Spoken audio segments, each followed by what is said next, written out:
If you want to change the world, start off by making your bed. If you make your bed every morning, you will have accomplished the first task of the day. It will give you a small sense of pride, and it will encourage you to do another task, and another, and another.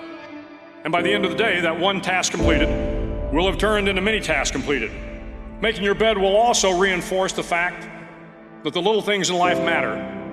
If you can't do the little things right, you'll never be able to do the big things right. And if by chance you have a miserable day, you will come home to a bed that is made,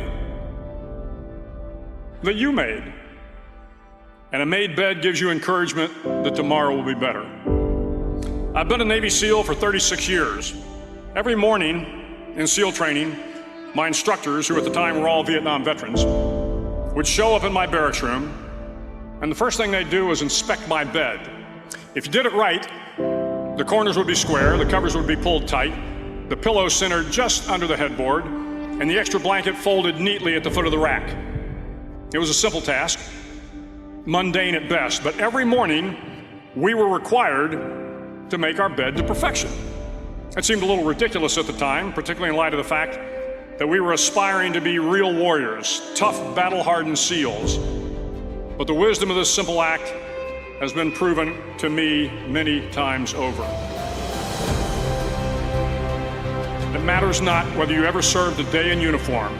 It matters not your gender, your ethnic or religious background, your orientation, or your social status. Our struggles in this world are similar, and the lessons to overcome those struggles and to move forward, changing ourselves and changing the world around us, will apply equally to all. If you think it's hard to change the lives of 10 people, change their lives forever, you're wrong. I saw it happen every day in Iraq and Afghanistan. But changing the world can happen anywhere, and anyone can do it. So what starts here can indeed change the world. You will likely fail often, and it will be painful. It will be discouraging. At times, it will test you to your very core.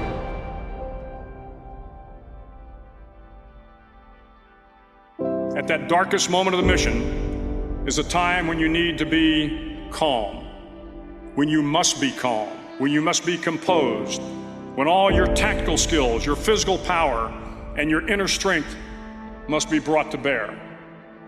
If you want to change the world, you must be your very best in the darkest moments.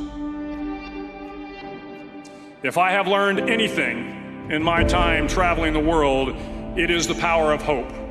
The power of one person, a Washington, a Lincoln, King, Mandela, and even a young girl from Pakistan, Malala. One person can change the world by giving people hope.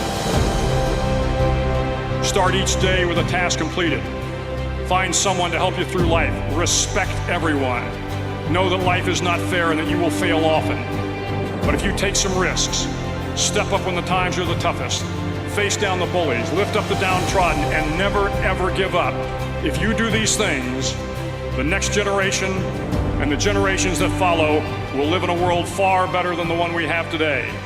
And what started here will indeed have changed the world for the better. Finally, in SEAL training, there's a bell. A brass bell that hangs in the center of the compound for all the students to see. All you have to do to quit is ring the bell. Ring the bell, and you no longer have to wake up at 5 o'clock. Ring the bell, and you no longer have to be in the freezing cold swims. Ring the bell, and you no longer have to do the runs, the obstacle course, the PT, and you no longer have to endure the hardships of training. All you have to do is ring the bell to get out.